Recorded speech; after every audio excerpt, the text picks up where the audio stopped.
사랑합니다, 행복님. 오늘도 찾아주셔서 감사합니다. 요즘 가장 많이 듣는 말 중 하나가 이겁니다. 며느리 눈치 보여서 아들 집 가기가 참 조심스러워요. 혹시 여러분도 이런 마음 드신 적 있으신가요? 분명 반가운 마음이었습니다. 아들이 보고 싶고, 며느리가 좋아하는 반찬도 싸고, 딸 얼굴 한 번 더 보고 싶어서 찾아간 건데, 이상하게 갔다 오면 마음이 씁쓸해집니다. 문을 열고 들어갈 때의 그 어색한 기류. 아, 오셨어요. 웃는 며느리의 표정 뒤에 감춰진 냉기. 갑작스레 당황한 딸아이의 목소리. 그리고 돌아가는 길에 느껴지는 설명할 수 없는 거리감. 내가 뭘 잘못했나? 이제 자식 집에도 맘 편히 못 가나? 이런 생각이 자꾸만 맴돕니다. 결혼한 자식 집. 한때는 내 품에서 컸던 아이가 이제는 어엿한 가정을 꾸리고 살고 있습니다.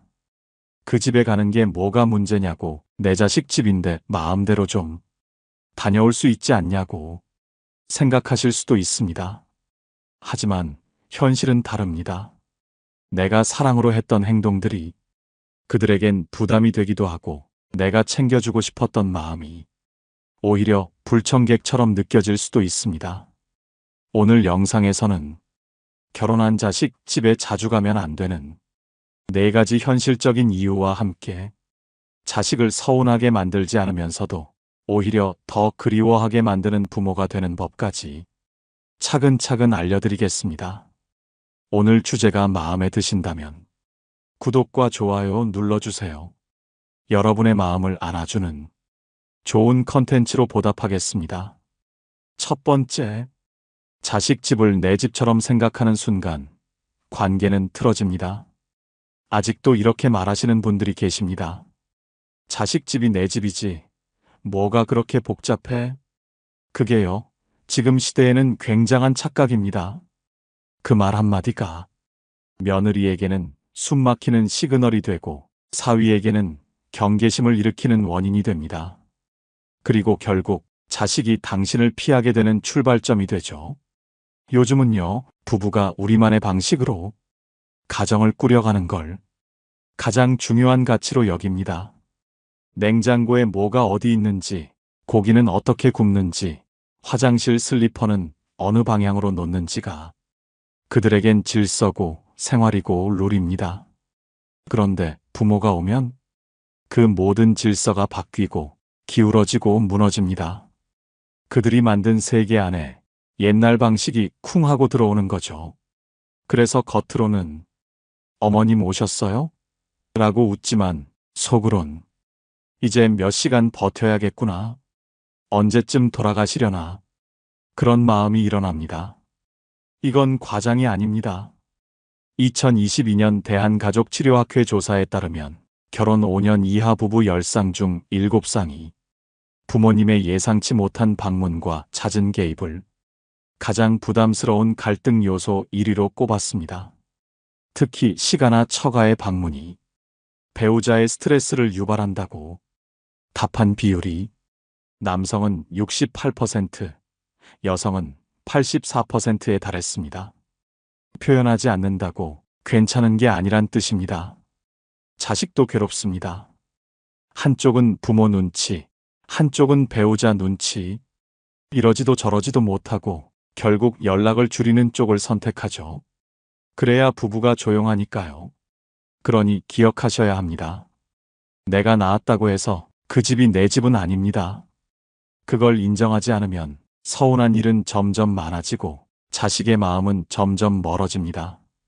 고대 철학자 에픽테토스는 이렇게 말했습니다. 지켜야 할 경계를 넘는 순간 사랑도 존중을 잃는다. 사랑에서 찾아간 길이 상대에겐 침범처럼 느껴지지 않도록 우리 집이라는 말부터 조심해야 할 때입니다. 두 번째, 도와준다는 말 자주 하면 간섭입니다. 부모님들 이런 말 자주 하시죠? 그 집 일엔 내가 제일 잘 알아. 반찬은 내가 해줘야 제대로 먹지. 내가 없으면 아직 애들이 뭘 몰라. 사실 다 사랑에서 나온 말입니다. 그 마음 누가 모르겠습니까? 하지만 문제는 그 사랑이 너무 자주, 너무 깊게 끼어들면 상대방은 감사보다 피로감을 먼저 느낀다는 겁니다. 나는 도와준 건데 왜 싫어하지? 이건 부모의 관점이고요. 자식 부부의 입장은 이렇습니다. 우린 우리 방식이 있어요. 자꾸 바꾸지 마세요. 한 어머니는 이랬습니다. 며느리 맞벌이라 힘들까봐 김치, 반찬, 고기까지 다 싸들고 가서 냉장고를 채워줬죠. 근데 그날 밤 아들한테 이런 문자가 왔습니다. 엄마, 민정이가 좀 부담스러워해요. 엄마 음식 고마운데 다음부턴 그냥 놔두고 가시면 좋겠대요. 순간 머리를 탁 맞은 기분이 들었다고 하셨습니다. 내가 뭘 잘못한 거지? 저게 잘못인가? 그렇습니다. 잘못은 아닙니다. 하지만 지금 시대에선 과한 친절이 사적인 경계를 침범하는 일이 되는 겁니다. 심리학자 데보라 테너는 이렇게 말했습니다. 부모의 조언은 도움이라는 이름으로 포장된 통제다. 그 말을 들은 젊은 세대는 고개를 끄덕이며 이렇게 대답했습니다. 그래서 저는 부탁하지 않은 조언을 제일 싫어해요. 도와주고 싶은 마음, 진심이죠. 하지만 자꾸 그러면 자식 부부는 우리가 부족해서 저러시나? 엄마는 왜 자꾸 본인 방식대로 하시지? 이렇게 받아들이게 됩니다. 그리고 마음을 닫기 시작합니다. 노자는 이렇게 말했습니다. 억지로 끼어들면 관계는 부서지고 비워둘수록 관계는 자라난다. 도움은 요청받을 때만 주는 게 맞습니다. 도움은 줄수록 좋아지는 게 아니라 원할 때 받아야 고마워지는 법입니다. 세 번째, 갑작스런 방문은 편안함을 긴장감으로 바꿔놓습니다. 부모님, 요즘 자식들 부부가 집을 어떻게 여기는지 아시나요? 밖에서는 하루 종일 가면을 쓰고 사니까 집만큼은 누구도 침범하지 않는 성역으로 여깁니다. 말투 조심, 표정 관리, 눈치 보기. 세상에서 진짜 나로 있을 수 있는 딱 한 군데가 집입니다. 그런데 그 집에 예고도 없이 어른이 들어오면 그 순간부터 그 집은 쉼터에서 평가의 무대로 바뀝니다. 청소는 됐는지, 밥은 뭐 해 먹었는지, 아이는 씻겼는지 아무 말 안 해도 며느리 머릿속은 난리입니다. 저 눈빛, 지금 실망하신 건가? 저 말투, 기분 나쁘신 건가? 또 나중에 남편한테 무슨 말 하시려나? 한마디로 오늘 하루 망했다. 그게 자식 집에 어른이 갑자기 오면 진짜로 부부 사이에서 오가는 말입니다. 그리고요, 그 다음부터 어떤 일이 일어나는지 아세요? 다음엔 꼭 연락하고 와달라고 해. 왜 당신은 엄마한테 아무 말도 못해? 엄마가 우리 집을 호텔처럼 드나들어. 싸움이 되고 서운함이 되고 그러다 결국 거리를 둡니다. 부모가 또 오셨다는 소리 듣는 날, 그 관계는 이미 깨진 겁니다. 쇼펜하우어는 이렇게 말했습니다. 진짜 예의는 상대가 쉬고 있을 때 문을 두드리지 않는 것이다. 반가운 마음 이해합니다. 하지만 그 반가움이 상대에겐 스트레스가 되고 있다면 이젠 멈춰야 할 때입니다. 네 번째, 미리 말하고 와도 사실은 부담입니다. 다음엔 미리 말하고 와요. 이 말 들으셨던 적 있으시죠? 많은 부모님들이 그럼 미리 말하고 가면 되겠네 라고 생각하십니다. 하지만 솔직히 말씀드릴까요? 미리 말하고 와도 사실은 부담입니다. 왜냐고요? 문제는 예고가 아니라 오는 것 자체니까요. 미리 알면 뭐가 달라지냐고요? 그때부터 며느리는 일정 조정, 청소, 식사 준비에 쫓기기 시작합니다. 어머님 오시니까 이거 치워야지. 냉장고 좀 정리해야겠네. 애 옷은 뭐 입히지? 무슨 말 실수하면 안 되겠지. 그리고 그날이 다가오면 마음속에 이런 말이 맴돕니다. 그냥 안 오셨으면 좋겠다. 이건 예민한 게 아닙니다. 이건 현실적인 감정입니다. 집은 그 부부가 쉴 수 있는 공간이고 자기들만의 리듬과 일정이 있는 곳입니다. 부모님의 방문은 그 리듬을 방문 예정일 전날부터 완전히 흔들어 놓습니다. 게다가 부모님은 단지 좀 보고 싶어서 오시지만 자식 부부에겐 그게 하루짜리 큰 이벤트입니다. 몸도 쓰고 신경도 쓰고 부부 사이도 긴장됩니다.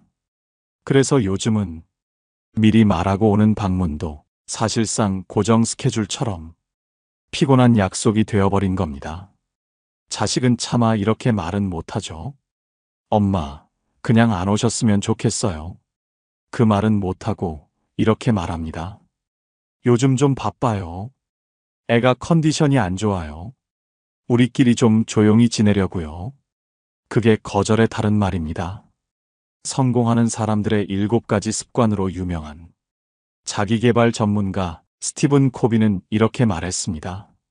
사랑은 타인의 시간을 존중하는 데서 출발한다.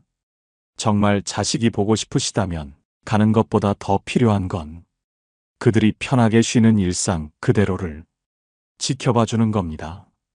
그렇다면 결혼한 자식은 보지도 말고 찾지도 말고 아예 남처럼 살아야 한다는 말일까요? 서운하시죠? 사랑해서 키운 자식인데 이제는 얼굴 한번 보려면 연락부터 해야 하고 뭐 하나 주려면 눈치부터 봐야 하고 내가 뭘 그렇게 잘못했나? 내가 너무 간 걸까? 아니면 얘들이 너무 선을 긋는 걸까? 혼란스럽기만 합니다. 이게 과연 맞는 걸까요? 아닙니다. 오늘 말씀드린 4가지는 가지 마라, 하지 마라는 말이 아니라 방법을 바꾸면 관계는 달라진다는 이야기입니다. 지금부터 자식을 서운하게 만들지 않으면서도 오히려 더 그리워하게 만드는 부모가 되는 법 하나씩 알려드리겠습니다. 첫 번째, 자주 보면 지겹고 기다리게 하면 그리워집니다.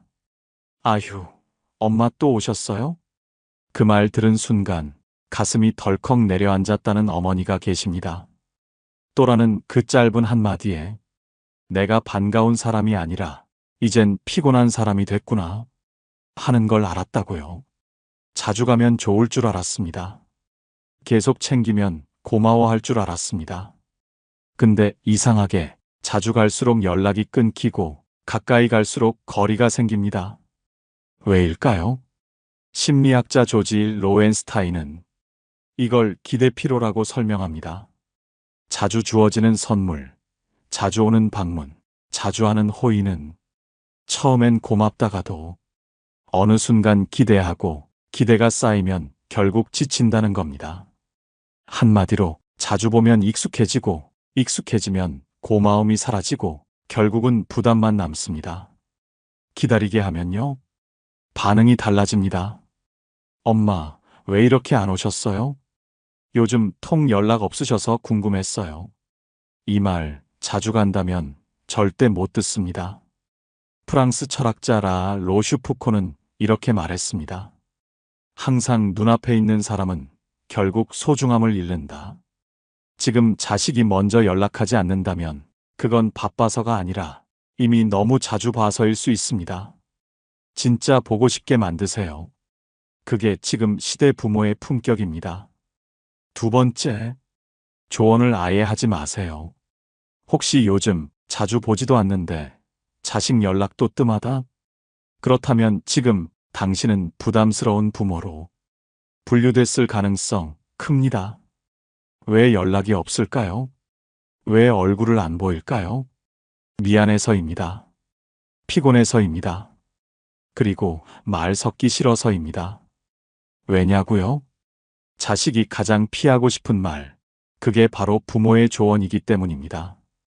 그건 그렇게 하지 말고, 내가 보기엔 그 사람은 아이 키우는 건 이래야지. 요즘 젊은 것들은 말이야. 이런 말 한 번 할 때마다 자식의 마음은 한 걸음씩 멀어집니다.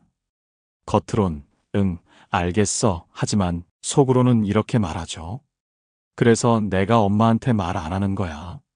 심리학자 마셜 로젠버그는 이걸 조용한 단절이라 부릅니다. 끊는 게 아니라 아예 말문을 닫아버리는 것. 말이 통하지 않는 게 아니라 말하고 싶지 않게 만드는 겁니다. 부모는 조언했다고 생각하지만 자식은 이렇게 받아들입니다. 나를 여전히 애로 보네. 내 인생에 간섭하려 드네. 그냥 듣기 싫다. 그 결과 자식은 점점 아무 말도 안 하게 됩니다. 힘든 일이 있어도, 속상한 일이 있어도 당신에게는 말 안 합니다. 왜냐고요? 말해봤자 결국 돌아오는 건 듣기 싫은 한마디라는 걸 너무 잘 알기 때문입니다. 정말 가까이 있고 싶다면 말을 줄이세요. 그리고 들어주세요. 공감은 이해해가 아니라 말없이 옆에 있어주는 일입니다. 고대 스토아 철학자 에픽테토스는 이렇게 말했습니다. 지혜로운 사람은 말로 이기지 않고 침묵으로 신뢰를 얻는다. 자식을 진심으로 사랑한다면 조용히 그리고 오래 곁에 있어주는 사람이 되세요.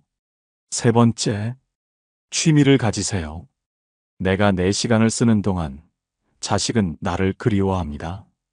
엄마는 요즘 뭐 하고 지내세요? 이 말 자식한테 들어보신 적 있으세요? 이 질문 하나에 모든 게 담겨 있습니다. 관심, 궁금함, 그리고 보고 싶은 마음. 그런데 부모가 항상 자식만 보고 살면 자식은 도망칩니다. 엄마는 왜 나밖에 안 봐요? 아빠는 왜 맨날 전화해서 뭐 했냐고 물어요? 숨 막히거든요. 부모가 자식에게만 매달릴수록 자식은 점점 부담이라는 이름으로 당신을 기억하게 됩니다. 그런데 반대로 부모가 자기 할 일에 바쁘고 어디 다녀오시고 새로운 걸 배우고 있으면요. 자식은 궁금해집니다. 엄마, 뭐 배우세요? 아빠는 요즘 누굴 그렇게 자주 만나세요? 그리고 그 궁금함이 연락의 이유가 되고 그리움의 시작이 됩니다.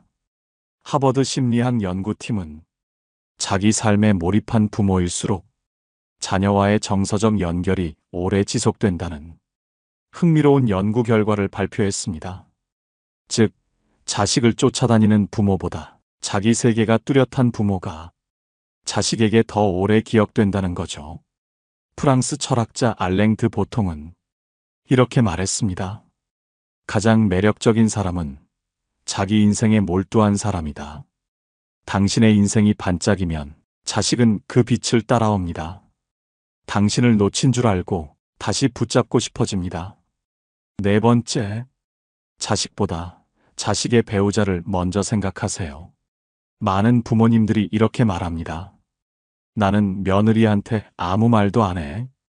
그냥 우리 아들이랑만 얘기해. 사위가 뭐라 해도 나는 내 딸한테 말하는 거니까 괜찮잖아. 괜찮지 않습니다. 절대 괜찮지 않습니다. 지금 그 말 한마디, 행동 하나가 자식 부부 사이에 조용한 불씨를 심고 있다는 걸 당신만 모르고 있는 겁니다. 결혼한 자식은 더 이상 혼자가 아닙니다. 그 사람의 삶은 온전히 둘의 것입니다. 그런데 부모가 오면 자식은 사이에서 눈치를 봅니다. 엄마 말은 맞는 것 같은데, 근데 저 사람이 또 불편해하니까. 아내 눈치 보이는데 엄마가 계속 저러시니까 미치겠네. 그리고요, 그 긴장이 쌓이면 자식은 이렇게 결심합니다. 엄마랑 거리는 조금 둬야겠다. 당분간 말 안 해야겠다. 왜냐고요? 당신이 불편한 게 아니라 그 사람이 불편해하는 당신을 감당하기 힘들어서입니다. 부부는 한편입니다. 며느리가 불편하면 아들도 불편하고 사위가 불편하면 딸도 괴롭습니다. 정말 자식과 오래 가고 싶다면 자식을 보지 말고 자식의 배우자를 먼저 보세요. 그 사람이 편해야 자식도 당신을 지킬 수 있습니다. 심리학자 존 가트맨은 부부의 안정성을 높이는 핵심 요소 중 하나로 외부 스트레스 요인으로부터 배우자를 보호하는 것을 꼽았습니다. 그리고 가장 흔한 스트레스 요인이 배우자의 부모, 즉 시부모와 장인장모였습니다. 철학자 사르트르는 이렇게 말했습니다. 지옥은 타인의 시선 속에 있다. 며느리, 사위는 말은 안 해도 표정, 뉘앙스, 방문 빈도, 조그만 말투까지 다 느끼고 있습니다. 정말 자식을 사랑한다면 그 사람의 배우자를 편하게 해주세요. 그게 결국 자식을 가장 오래 따뜻하게 곁에 두는 방법입니다. 5번째, 무엇을 줄까보다 무엇을 안 줄까를 고민하라. 부모는 평생 줍니다. 반찬, 돈, 시간, 체력, 말, 사랑까지 줄 수 있어서 주고 주지 않으면 안 될 것 같아서 줍니다. 그런데 말입니다.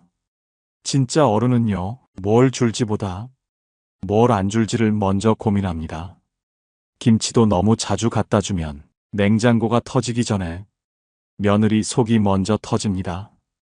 도움도 타이밍 맞춰야 고맙지, 원하지 않을 때 건네면 그건 간섭이고 피로입니다. 한 자식은 이런 말도 못하고 냉장고 문을 조용히 닫습니다. 그리고 마음도 같이 닫습니다. 심리학자 애덤 그랜트는 이렇게 말했습니다. 관계에서 가장 고마운 행동은 받고 싶지 않을 땐 멈춰주는 것이다. 요즘 자식들은요, 계속 주는 부모보다 딱 거기까지만 주는 부모를 더 편안하게 여깁니다. 너무 많이 받으면 죄송해지고 죄송함은 어느 순간 불편함으로 바뀝니다. 그러다 결국 연락을 줄이죠. 그래야 안 받아도 되니까요. 자, 이제 물어보세요. 내가 뭘 줄까? 가 아니라 이건 안 줘도 되지 않을까? 그 한 끗 차이가 당신을 고마운 사람에서 그리운 사람으로 바꿔줄 겁니다. 어쩌면 우리가 너무 많이 주고 너무 자주 다가가고 너무 열심히 사랑했던 것일지도 모릅니다. 그래서 상처받았고 그래서 오히려 거리를 두게 되었을지도 모릅니다. 하지만 그 마음 절대 틀린 게 아닙니다. 그저 이제는 사랑하는 방식이 조금 달라져야 할 때일 뿐입니다. 가까이서 챙겨주는 대신 멀리서 응원해주는 사람, 자주 찾는 대신 기다림으로 따뜻함을 남기는 사람, 그런 부모가 되면요, 자식은 언젠가 먼저 돌아보고 먼저 손 내밀고 먼저 그리워하게 될 겁니다. 그리고 시간이 흐르면 그들도 자기 아이를 키우며 우리 마음을 천천히 깊이 이해하게 될 겁니다. 그땐 미안했어요. 엄마가 왜 그랬는지 이제야 알겠어요. 그 말은 꼭 조금 늦게라도 돌아옵니다. 그러니 지금은 조금 덜 말하고 조금 덜 다가가고 대신 나를 위해 웃어주세요. 그동안 참 많이 애쓰셨습니다. 당신은 충분히 좋은 부모입니다. 오늘 영상을 보며 여러분은 어떤 생각이 드셨나요? 여러분의 경험과 생각을 댓글로 나눠주세요. 여러분의 이야기가 누군가에게 큰 위로와 깨달음이 될 것입니다. 오늘도 끝까지 시청해주신 여러분께 깊은 감사를 드립니다. 오늘 영상이 도움이 되셨다면 소중한 분들께 공유해 주시고 구독과 좋아요로 저를 응원해 주세요.